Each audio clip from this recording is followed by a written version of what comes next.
Today, this episode's a little special in that it's the 10th episode of the, Work Sucks, But I Like It podcast show. And why that's significant, I just heard the other day on Pat Flynn's podcast, Smart Passive Income, is that he's saying that most podcast shows don't make it beyond 10 episodes. So here we are. I want to thank you listeners for, being a part of the show already. I know it's early on and we're still, growing these conversations here, but number 10, here we go. Welcome to the Work Sucks, But I Like It podcast. Today, the power of active listening. Active listening actually was something that I learned in my PhD program where it talked about really just being present with that particular person you're talking to and trying to understand how they fit into the organization. When I first realized the importance of active listening, it really came about from really my great great aunt Paul. As I mentioned in a previous episode, I would come home from college and I was working on my first book then. And it was about, finding my own song and dance, trying to get people to listen to me, if you will, really to just understand myself. And really, it starts with that before you even start listening to others. And what she taught me, as I've mentioned before, is that she never said it, believe it or not, but every time I was with her, I understood her approach when she was communicating with people. And it was to double the listening compared to the amount of speaking that you're doing. So we have two ears, right? And we have one mouth. So the idea is that you double your listening before you speak. So with active listening, really it comes down to how, much are you paying attention to the person you're talking to, in that you're not thinking about, getting ahead of what you want to say or thinking about how you're going to respond to this person. It's really just listening to this particular person in that given moment and engaging with them in that particular moment. So how does that look? So in a drum circle years ago, I used to co-organize some of the groups here and there when the people weren't available. And I remember one time before going into it, this person told me two different things. The first was when a new person comes to the group, they want to, they bring their drum, they're all excited to play in this drum circle. They're intimidated though, right? There's a lot of people. They might think that some are better and they're not as good and whatever. So the first thing you always tell this person when they're new is that if you have a heartbeat, which they do because they're alive and they just showed up, that they can play the drums. They can contribute to the group. The second thing with that is to then tell them that whatever you intend to play, try to make the group sound better, right? So whatever you intend to play, you're intending to make the group sound better. And I like that, right? Because now you look at that from a conversational standpoint. People have a heartbeat, they have something to say, if you will. And now the intent is when you go and play your drum, you go and, have these conversations with others. What are you intending to do with those words, those sounds? Are you trying to make the person sound better, the group sound better, or what have you? Some of the key techniques and habits that I really use when I go out to have conversations with people, it really starts with, again, awareness of yourself. And to do that, it starts with simply a deep breath.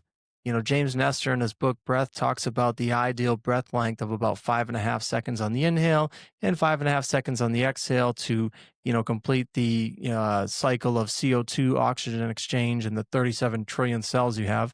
So the point is, take a deep breath, take a long inhale and a long exhale. And in yoga, we call that ujjayi pranayama when you breathe through the nose, which James Nestor also recommends that you breathe through your nose because it was designed to be that way. So anyways, when you breathe through the nose, when you take a deep breath before you go into a conversation, you're going to be just that more calm. Because when you're breathing calmly, you're more present, you're more mindful. What I see that kind of happens, an easy example is an audit. So I'm a quality manager in the aerospace manufacturing industry, and we have a lot of audits. People will come in, customers, these accreditation bodies will come in and make sure we're saying what we're doing on our procedures and then doing what we're saying on the practice, on the floor. And what I end up seeing is some of the operators get really kind of nervous. They get sort of anxious. And what I tell them every time is that you just need to take a deep breath. And you've done this before. I've hopefully at that point, I've trained them to the point where they can, be ready for the quiz, the exam, the audit. And when they take a deep breath, they just calm everything back down. because when they're breathing frantically, they're thinking, oh, what's this person going to say? Should I answer like that? And how should I do this? And blah, blah, blah, blah, blah.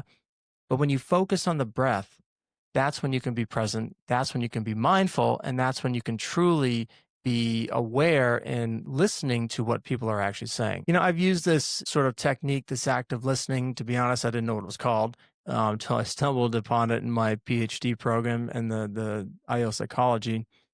And really, it comes down to me as a drummer as well, right? I talked about, the two things coming from the drum circle, but as a drummer in the band, the Nowhere Kids, I think of really what I do as a drummer is listening to people's beats, listening to the rhythm within the melodies or the vocals or what have you, or the guitar solos.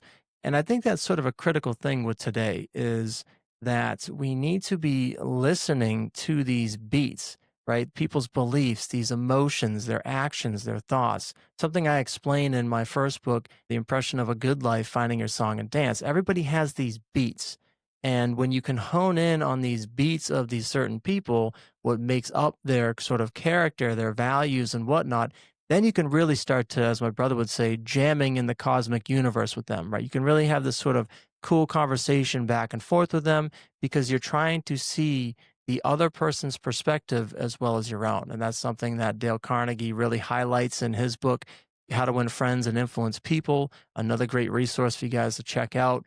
I recommend reading it. I have read that book, listened to that book. So I'm 38 years old now. Let me see if I can do the math. Probably about 18 years. Every year, I tell myself, make myself, hold myself accountable to listening to this book, an audiobook, or reading it. I have the physical copy. And, believe it or not, I learned something new every time. And it's kind of super cool to be able to now use the book in such a way as a tool to help me as a better listener and a better speaker. Because really, what that book is highlighting is just what I said. It's all about really listening to what people are saying. People want this feeling of importance, right? That's another thing that's talked about in the book. And there's a great example. He opens up, Dale Carnegie, with the book saying that robbers and criminals all want this feeling of importance versus someone like Rockefeller, right, who wants to build hospitals in Africa and China. And that's how he gets his feeling of importance compared to the criminal who wants to, make it in the police news. So everybody is somewhere sort of in between, right?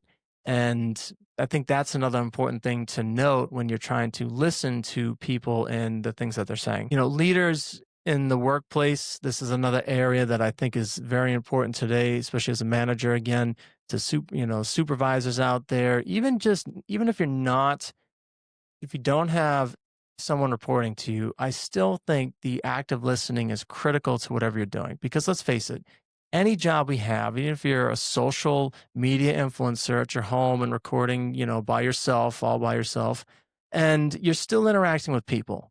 And that's really sort of critical today because we think that social media is connecting us, but in fact is really dividing us. Like I'm staring at a camera about 2, 3 feet away from my head right now, and I'd rather see a person right in front of me and talking to them. And I have to treat this sort of cold lens that I'm staring at as another person because I know that on the other side, there is another person that's going to be receiving this message. And so, as supervisors, as managers, or even just as employees in a business, you own your own business, the importance of active listening is everything, right? Comes down to looking at the customers, right? What does the customer want?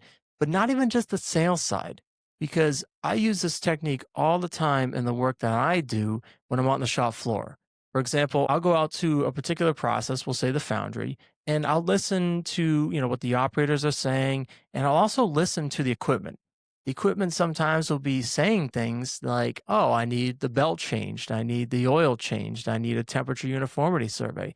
So the listening, the active listening extends beyond just people. It can be applied to equipment. It can be applied to systems within the business.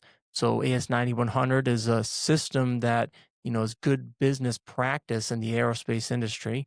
And you listen to the systems, right? You can listen to how corrective actions are being implemented, how document control is being conducted, tough conversations with people, what the turnover is, things like that. I think one thing for people to think about when they're trying to listen is really just simply being present.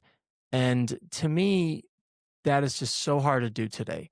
And if I were to have one goal in my day, aside from my crazy calendar, which I know y'all have heard and have seen on the YouTube channel, is that I tried to go into activities to be mindful, to be present, and that is so hard, right? If I'm playing golf, I want to be playing golf. If I'm spending time with my girlfriend, I want to be spending time with my girlfriend. And that's the trick today because we all want to grab our phone out. We want to take that selfie. We want to capture the moment, but it takes away from being present. It takes away from the ability to actively listen to what's going on around us. And I think the big takeaway today is that to know when to put your phone down. And, I talk about this a lot on this podcast because I'm just very passionate about how my own interest, right, on how I integrate technology into my life, but just the side effects that I'm seeing, studying, been researching, it's crazy. We don't know the long term effects of this use on us. You've heard me talk about the shallowing hypothesis, where we use more social media, where it's fast paced.